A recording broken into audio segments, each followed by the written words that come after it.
Magandang araw! Samahan niyo naman nga pala kami ngayong araw sa aming mga ganap. Ngayong araw nga po pala gaganapin yung birthday concert ng aming congressman na si Sir Edwin Garjola. Grabe, napakadaming guest nga po pala namin ngayon ng mga artista, kaya samahan niyo kami! Let's go!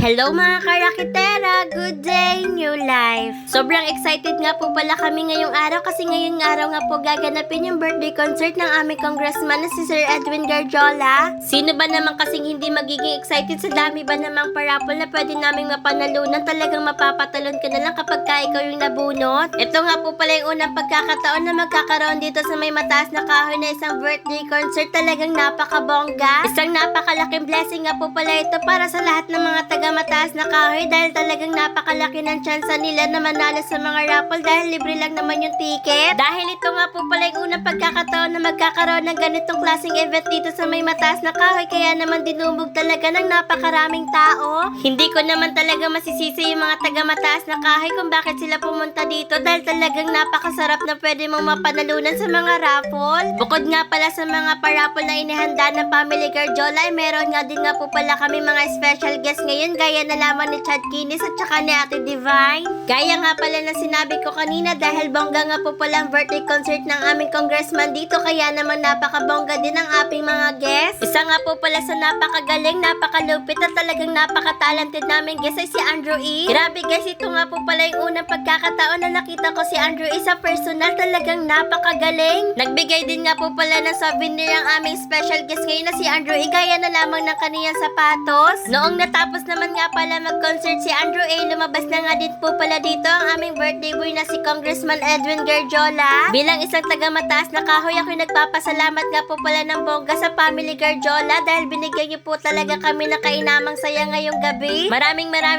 salamat nga po pala sa aming butihing mayora na si Ellery Garjola. Ako'y nagpapasalamat din nga po pala kay Engineer Errol Garjola dahil talagang napakabait nila. Dini naman nga pala sa puntong ari ay pumasok na nga din po pala dito yung mga anak ni Congressman para naman kantahan namin siya ng happy birthday song. Happy 65th birthday nga po pala sa nag-iisa naming congressman dito sa may mataas na kahoy na talaga namang napakabait na si Sir Edwin Garjola. Pinagpapasalamatan ko nga din po pala ng lubos-lubos si Sir Edwin Garjola kahit hindi naman nila alam po ano ba yung mga naitulong rito sa ibang tao na hindi naman nila nakikita. Thank you po. God bless. At dahil birthday nga po pala ni Congressman Edwin Garjola, kaya naman meron din nga po pala dito mga pa-fireworks. Grabe, ang gaganda. Dini naman nga po pala sa puntong aray, lalabas na nga din po pala din na pinakahihintay namin. Ito nga po pala yung banda ng Itchy Worms. Grabe, napakagaling po pala talaga kumanta ni Sir Jug sa personal, kaya naman napamangha ako dito sa kanya ng sobra. At dini naman nga pala sa puntong aray, inilabas na nga din nga po pala dito yung 20 katao na nanalo nga po pala sa halagang 5,000 pesos. By the way guys, sasabihin ko nga po pala sa inyo kung ano mga klaseng paraffle na meron nga po pala ngayong gabi. Ito nga po pala yung unang paraffle na meron ngayong gabi. Meron nga po pala mananalo na 20 person na magkakaroon ng tigahalagang 5,000 pesos bawat isa.